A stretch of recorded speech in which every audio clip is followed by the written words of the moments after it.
many of you, when I was a little boy, I fell in love with this show on television. And it inspired me to do all kinds of things that I'd never done before. Make costumes and build props and want to make movies.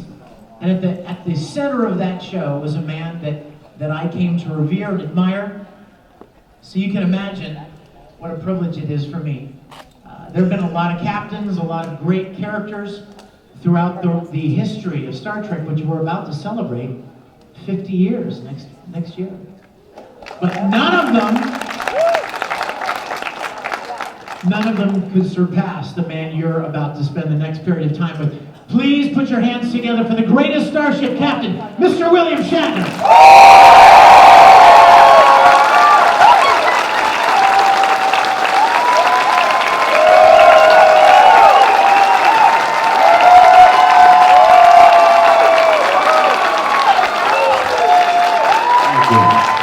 I noticed a great deal of you aren't standing. I don't understand that.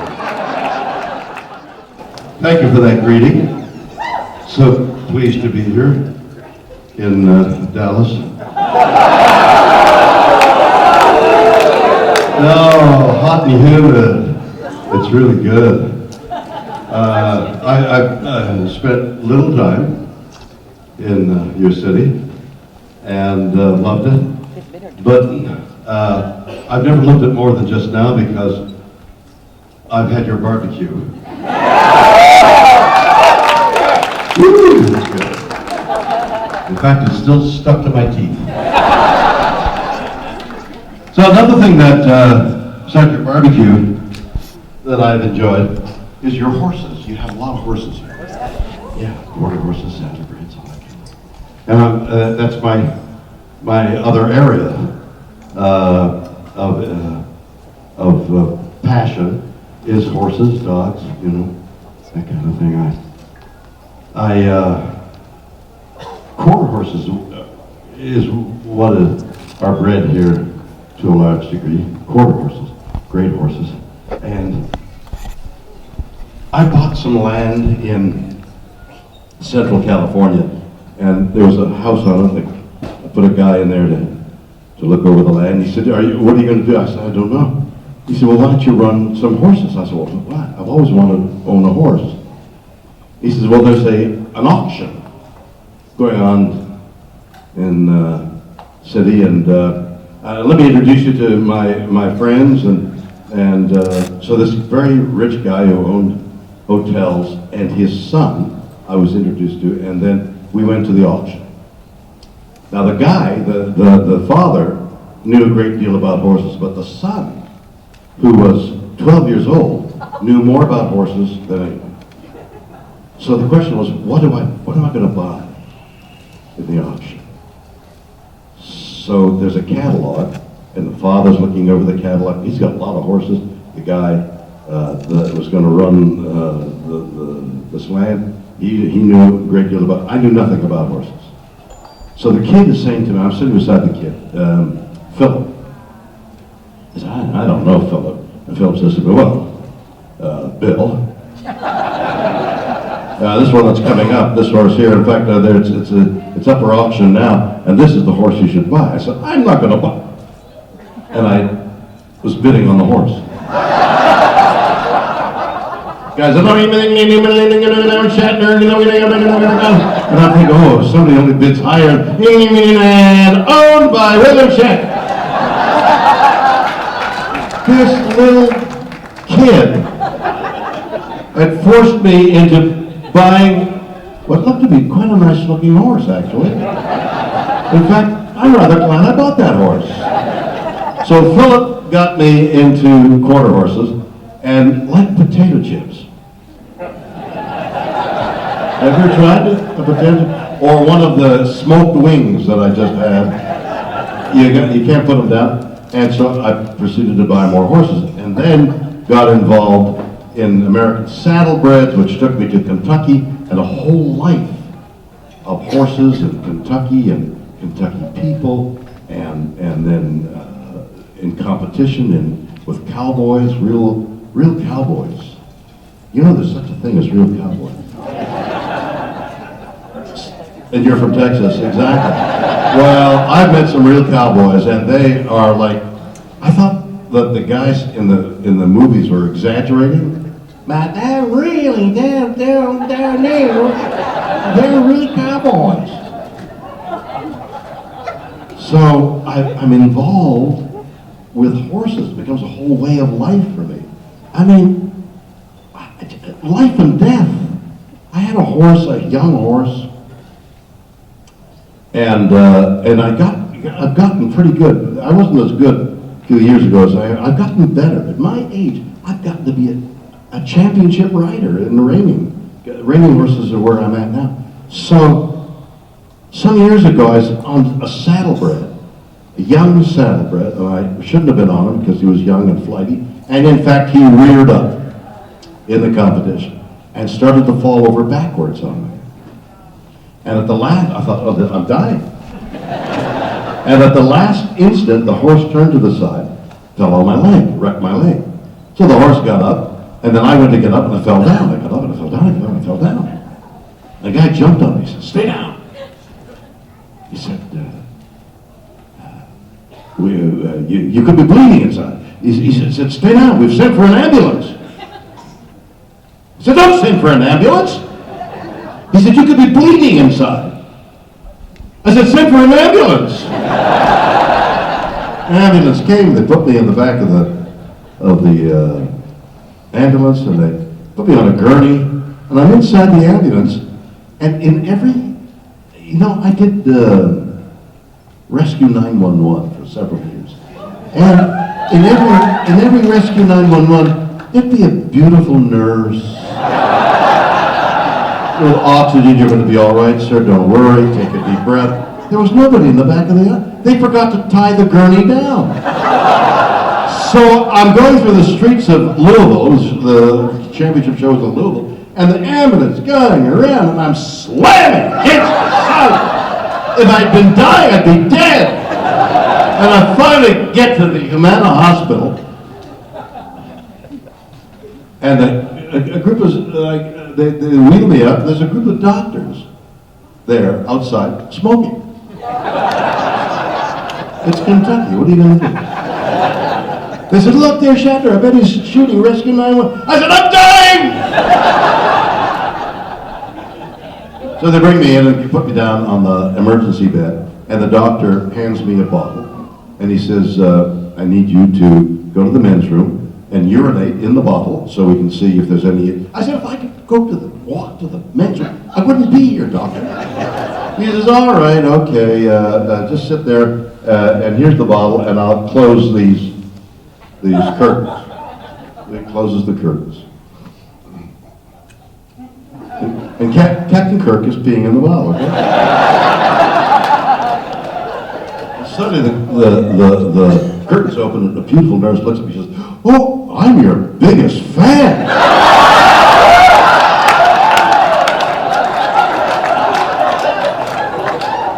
And my life with horses, my whole experience with horses took on, it's half my life, more at times, between training and selling and riding and competing. I'm competing on a world-class level. I've gotten really good. I've put in my 10,000 hours, and I've gotten really good at some of the stuff. I'm filled with pride with what I've done at middle age to later than middle age. But I started well after these 18-year-olds and 20-year-olds who were born on a horse, and I'm competing against them. It really is, it's a source of pride to me, and a whole way of life, because horses and dogs and family are my life, and it just have been, the horses have brought another whole note of richness to my life, all because of little Philip there, who made me. So that's by way of introducing myself to you a little bit. We're all here. You're here at Comic-Con for a variety of reasons, but I've got to assume that you're here because of Star Trek and that kind of thing. I've got to assume you like science fiction and all the things that science fiction talks about we're united in our interest, curiosity, and love of science fiction. So, I mean, what is science fiction? It's people like all of us who have a vivid imagination, and they're thinking this is what will happen, next year, 50 years, 400 years from now. This is what the world will be, and it's entrancing because we don't know what the future will be. None of us. We don't know what the next moment will bring, or the next gesture. We don't know what will happen, let alone 400 years from now. So anybody's speculation about what will happen 400, 300 years from now is purely in their imagination. The way the world is going, and I urge you to think about it, with the changing geographic warming of the planet, let me put it that way. We need to do something and do it quickly before we all disappear, and there won't be the 400 years. So it's up to us to tell our politicians to do something about it, because it's critically important. But assuming, which is an interesting part of science fiction, assuming we will be here, what will the world look like? And that's curious. I've got a new book coming out next year. I've written it with another guy who knows a great deal about what's going on in the laboratories, theoretical physics and that kind of thing. So there's a great deal of invention in the book that I only speculated at, but he knew a great deal about the technical stuff that's going on. So it'll be fascinating for you to read. What is going to Zero G is the name of the book. It'll be up next. It's G-Men in Space. There you go. But what's going to happen? And that's why we're all sort of here. The wonderment of what the future will hold and what is out there, for example. What's out there? We don't know. We hear about dark matter and dark energy. We don't know what it is. We have no idea. Is this the only universe, or are there other universes? Even more practically than that, is there life? What are UFOs? What are UFOs? Okay? What UFOs? All they do is land in Florida and pick up some guy in the swamp and do an examination. Why do they land on the president's lawn? The guy took a gyrocopter and landed on it. Why can't they land a UFO on the front lawn? So, I mean, Vickers, it's like, how could there be a UFO after all this time and has never gotten in touch with somebody intelligent? Okay? So that's the premise, right? Now listen to this. There is a doctor who is now deceased. John Mack, Dr. John Mack. Anybody know his name? Johnny Mack? Hands on that? Okay, good. Nobody's read his books. That makes me feel superior. So Johnny Mack was a psychiatrist. He's dead about 10 years now. He wrote a couple books. The story is this.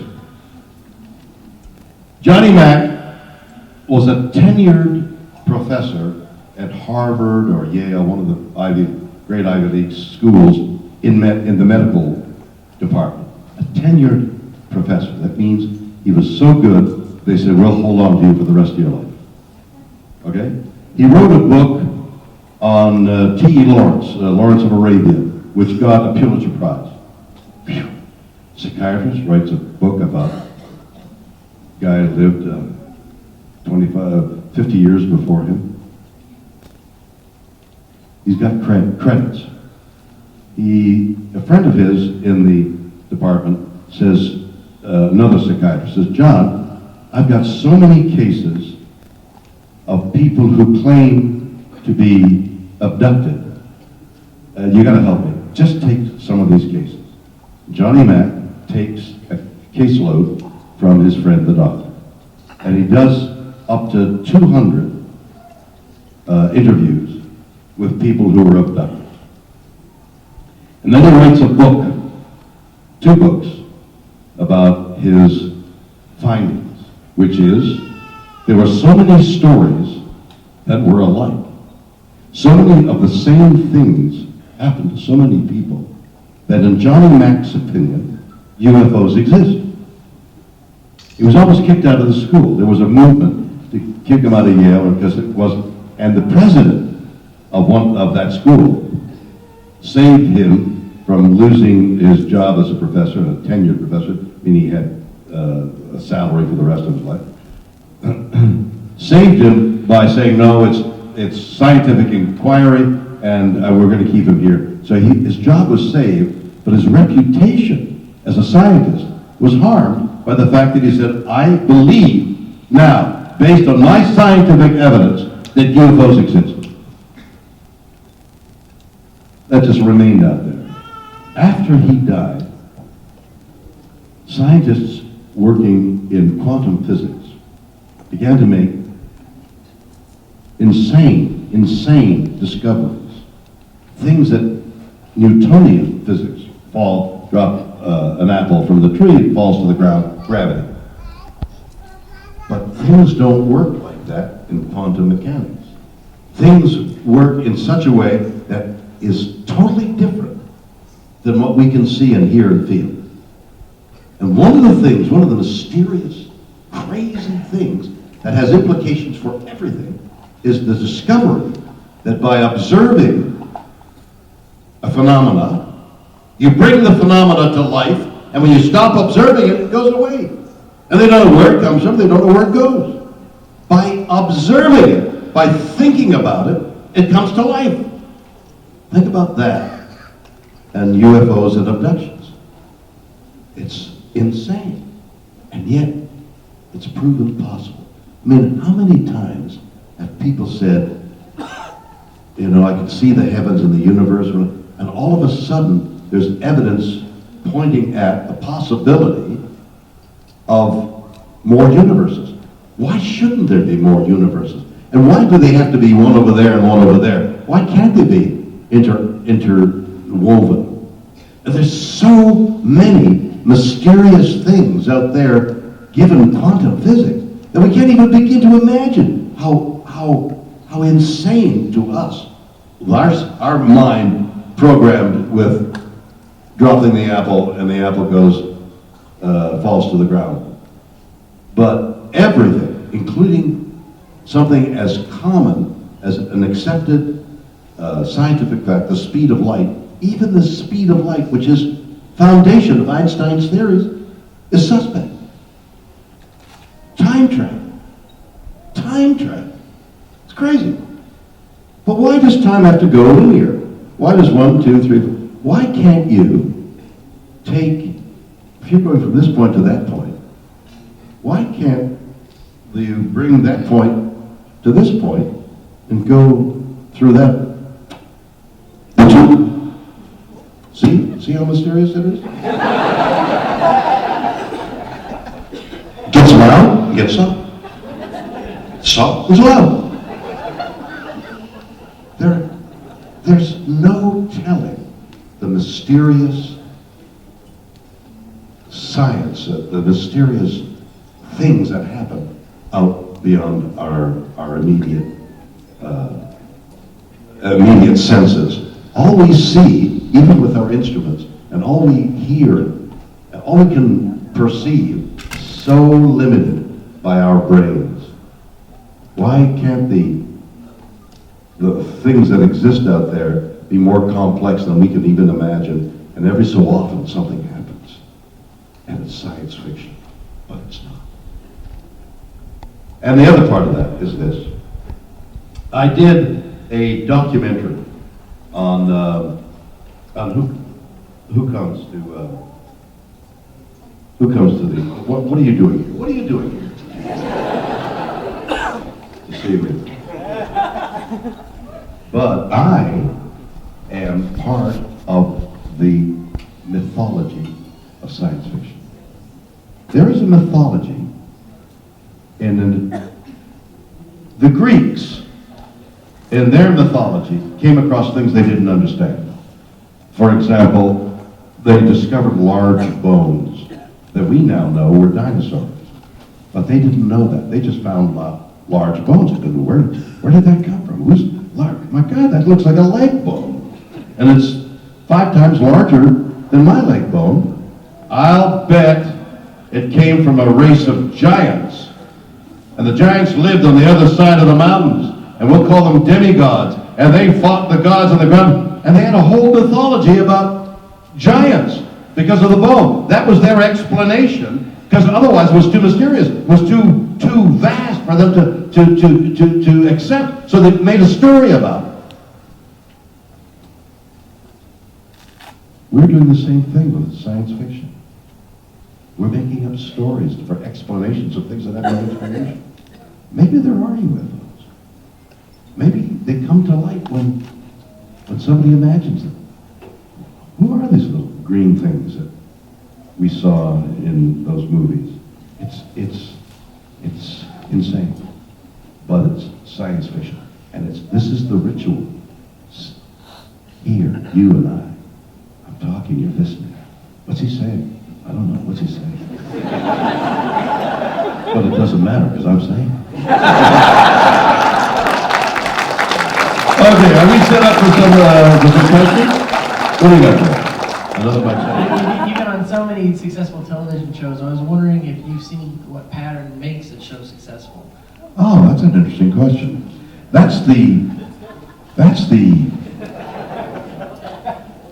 magical thing that everybody reaches for. And every time you do something, let alone if it's new, the only sine qua non, the only way of measuring whether it's going to be successful or not is you. You tell us if I think something is really funny, and I've been on stage many times opening a show, and what was Henny Youngman's line? And take my wife, please, okay? So that got a few laughs. Not many, but then Honey Youngman didn't get much of a laugh out of it, and he's dead. But what I'm saying is that a joke or a script or a movie, they really don't know whether it's any good or not. I mean, you can say, I think that's really good. But until your audience tells you that it's good, is it good? I was at the San Diego Comic-Con a couple of weeks ago when we introduced a new type of entertainment. I'm urging you to go to Shatner's manowar.com, and you'll see what I mean. Shatner's manowar, all one word, .com. So, I wrote a book some years ago called Man of War. In it, I had the miners who were sent to Mars to mine for the materials that Earth needed and grow food that Earth needed. And Mars became a subject of Earth. The miners were told, we're not paying you very much, but you'll get a piece of the back end. When we make a large profit, you'll get a piece of it. There was never a profit. The children of the miners, when they grew to be teenagers, realized that the parents were being cheated. They revolted. They want Mars to be free. Freedom for Mars. Story is, those kids who are leading a rebellion, Earth sends a diplomat who's tired of making everybody adjust everybody's point of view, ameliorate their points of view, and he's sick of it because he's never had a point of view of his own. He's sent to Mars to try and stop the rebellion, ameliorate the rebellion. He becomes impassioned with the desire for freedom that the kids have, and he leads them.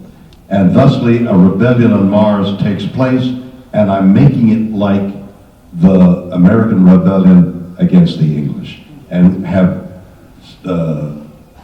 events that happen on Mars sort of echo what happened in America with George Washington and the whole fight for freedom. That's been made, so I thought that would make a great comic book, and put together a team who would make the comic book called Man of War. Then I had an idea that we could occupy the eye of the viewer on a television show your camera roaming the panels of the comic book and make it sort of like, what's his name did for the Civil War with the pictures there? Ken Burns.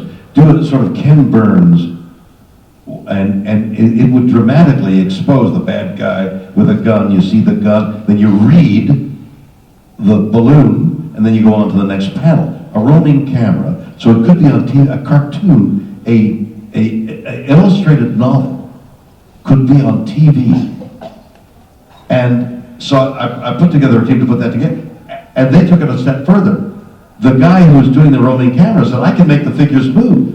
And another guy, another partner in the company said, I can put music and sound effects behind it. So what we introduced at Comic-Con was a mixture. It's neither an illustrated novel or an animated film. It's somewhere in between. And you've got to see it to believe it. It really works. So now the four of us, partners that 2 years ago started this Man of War, a screen the size of that there, and all we've seen it is because it's an Apple, it's an iPad, iPhone. You can buy it on in Apple. You can buy it. So you're going to be looking at it like this. What we were looking at was a giant screen with huge speakers, and since it was electronic music, the sound was perfect because it isn't an instrument. It gives a sound. It gives an electric. You know what I'm talking about? Because I know. So the sound was coming out of those huge speakers, and there was all this. It would look like an animated film. My partner, Scott Liggett, who did the sound and the music, started to cry. His tears. He's hearing his work for the first time on these large speakers, and it sounded great. So the question was, how do you know when something is successful? Well, you don't. You could imitate, as many shows do on television. If something else was successful, they make it similar, and it may be successful, it may not be. Or you could have a novel idea that is really appealing, and those are the big hits, when something you've never seen before becomes very popular. And the only way to know what's going to happen is when you debut it. And those are the crucial moments at an open. That's why people like to go to an opening of a play or a movie. You see it for the first time, and you form an opinion of whether it's successful or not. And a lot of times, when it is a success, everybody knows it's a success. I love that film. I love that TV show. I love that play. And it's an instant success. And sometimes it isn't. Sometimes it slowly grows on you. So we had a room full of people, maybe 2-3 times this size. You hear how silent it is? You're listening to me. Nobody's moving. You're listening to me. That's the way it was in San Diego. They listened like this. They applauded when it went on the screen. So now it's out there. And will it be a success or not? I don't know. You're going to have to tell me. Okay? Thank you.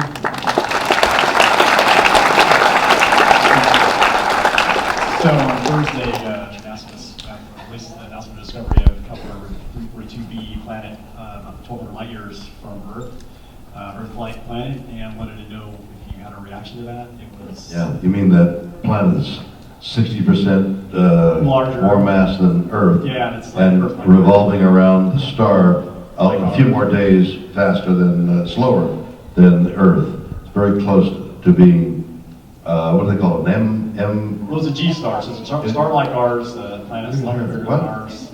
It's a star about the size of ours, a little bit, a 6 billion year old star. Ours is Right, but I mean, it's quantified as an M, meaning it's close to Earth standards. Yeah, exactly. It's basically So just for simplicity, you're calling it an M planet. So there's an M planet that we can see or feel or guess at rather well. That's one star and one planet.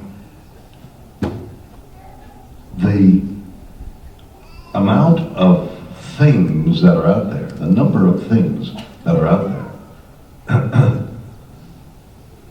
are so vast, we can't even begin to understand. A billion billion stars in our universe. A billion, they think, but they don't know beyond 15 billion years ago. That's as far as our telescopes reach. 15 billion years ago. So that's like an incomprehensible amount of time, and yet who says that's the end of it? So where did time start and finish? I mean, what's out there? So how is it possible that on this little planet, around this little star, in the tail end of one galaxy, of which there are billions of galaxies, which contain billions of stars, and which contain several planets going around them, because that seems to be the way the thing works. How can we be the only ones? Unless we are. Unless we're unique. I mean, that's possible too. So, my guess is the mathematics far outweigh the desire to be unique. Like, are we the only ones? But it's just the chances of us being the only ones. And we started 5 billion years ago, and the universe is 15 billion years, and we don't know what happened before that. So maybe there's things out there far more intelligent, have 10 billion years more, well, say 5 billion years more, well, say 3 or 4, 2, 1. Maybe it cooled off by 5 billion years ago, and we are the only ones. No. Mathematically, we can't be the only ones. There's got to be other life. If there's bacterial life on Mars, which we think there is, then that bacterial life proves that life exists in other ways. And not life carbon-based like us, but who knows? Methane. It's out there quite a bit. We don't know. It just seems impossible that we're the only, and I hesitate to say intelligent because we're so foolish. Our little reptilian brain is so foolish about things. Possessions, and if you don't believe what I believe, I'm going to kill you, and all that stuff is so insane. Why are we doing that? So that's because we're imprinted to do that. Maybe another life form isn't imprinted that way. So, no, we're not the only ones, in my opinion.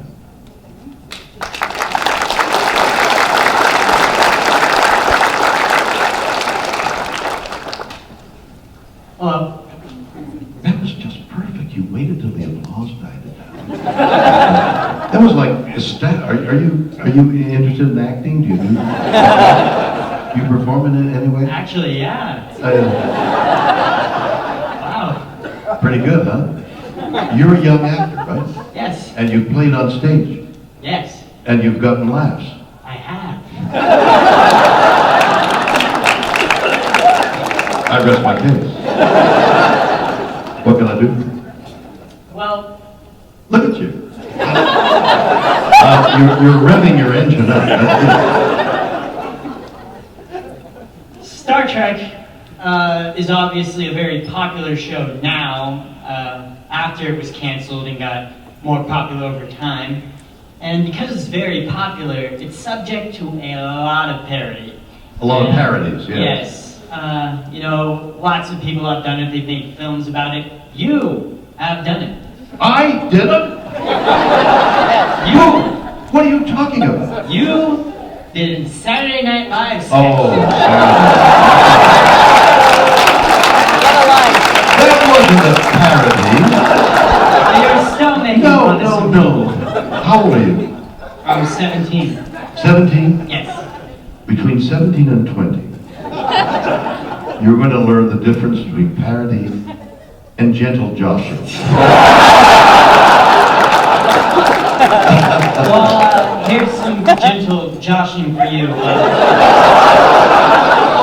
How do you feel about being parodied? What's the matter with you?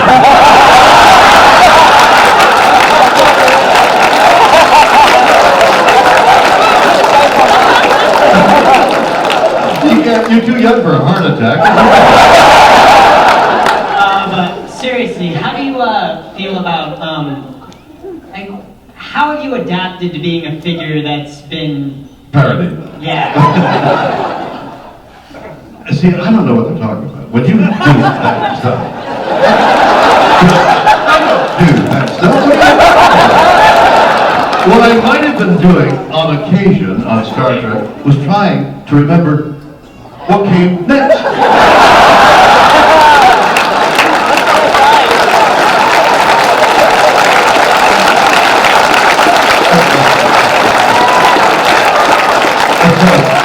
But I understand your question, and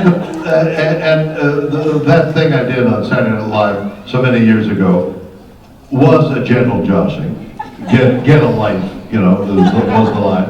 I then wrote a book on get a life. What are you doing here? I discovered in the book, after doing research, I mean, I just did it, didn't I?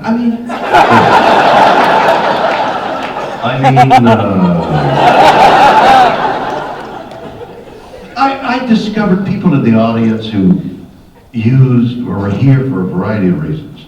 Mostly because they went to see each other. They would turn up at Star Trek conventions to see each other. That was the result of the book, was the discovery that they were there to see each other. But in seeing the people who came, and what they took back from the convention, I saw a kid, maybe 17, who had a cat.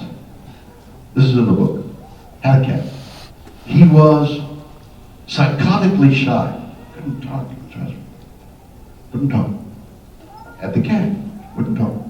When he dressed the cat up as in a Star Trek shirt, kid was out there talking to me. I don't know. When he didn't have the cat, he goes, don't even look at me. Had the cat, was animated. With what? I flew to Dallas to interview a lady who it turned out had multiple personalities. All of them Star Trek. She did everything. A voice would come out, she'd do that. She did Captain Kirk, she did Spock.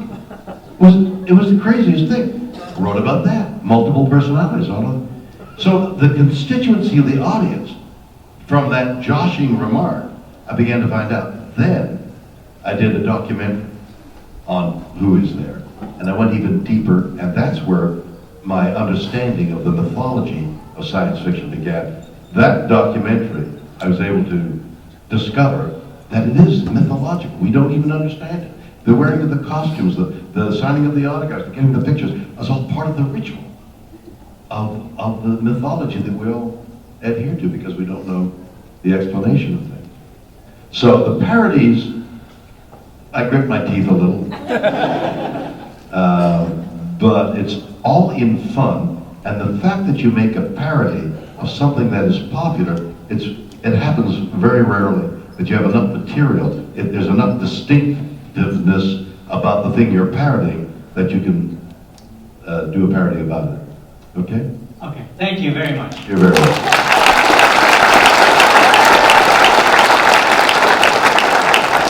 You're wearing a red shirt, you know.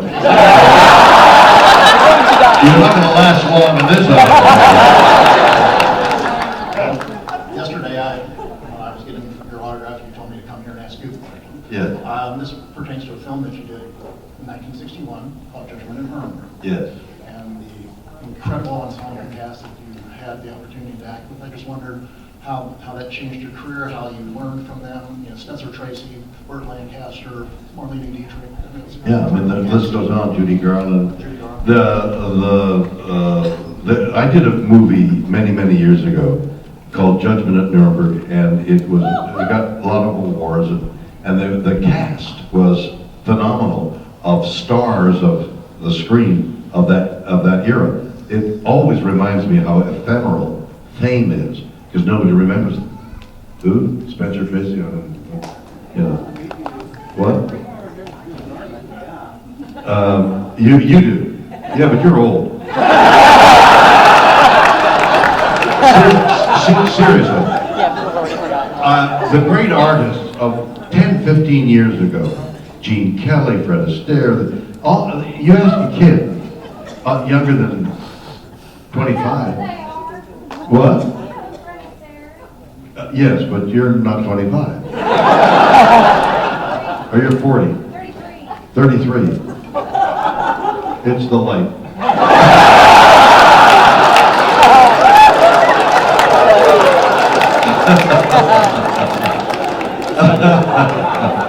So, all those people are forgotten by most people except of that era. People who knew about it. So what did that was my first major film. I'd been popular on television in New York, and I'd made a previous film, and then there was this part that wasn't very large, but was on screen a lot because I was at the lawyer's table. And Richard Widmark was the chief lawyer, and then there were other people came in to cross-examine these Nazis who had made the Holocaust and who were responsible for World War II. And there was this judgment made, and Spencer Tracy was the judge. And my mouth was agape with all these people who came in, Judy Garland, one big name after another, and they'd come in for a day or two. Burt Lancaster came in and played a part. The thing about Burt Lancaster, for example, he was always like that, with the teeth in it. So he played a German general. So he did his part one day. Goodbye, Mr. Lancaster, so fantastic. Right? And the next day, the director, a famous director, said, Mr. Lancaster's coming back. He saw what he was doing, didn't like, he's going to do it again. So Burt Lancaster comes back in again. They roll, and he's doing exactly the same thing. What's he doing? Why is he doing? I learned so much, but I learned manners as well, because I've been on stage for many years prior to being there. And I had the arrogance of a stage actor, especially at that time, for screen actors. We're the entertainment. We know how to perform. Screen actors do it take by take. So Spencer Tracy came on, and he did a 3 or 4 page speech in which he rendered judgment, at the end of which everybody applauded, because it was a great stage performance. So I had the arrogance to go up to him and say, Mr. Spencer, Mr. Tracy, I had no idea that you would remember lines like that. That's what he did. And I had a hard time speaking to him from then on. I meant it as a compliment, but it came out bad. So it was an enlightening experience all around, and it resulted in a lot of good things that happened to me later. Thank you.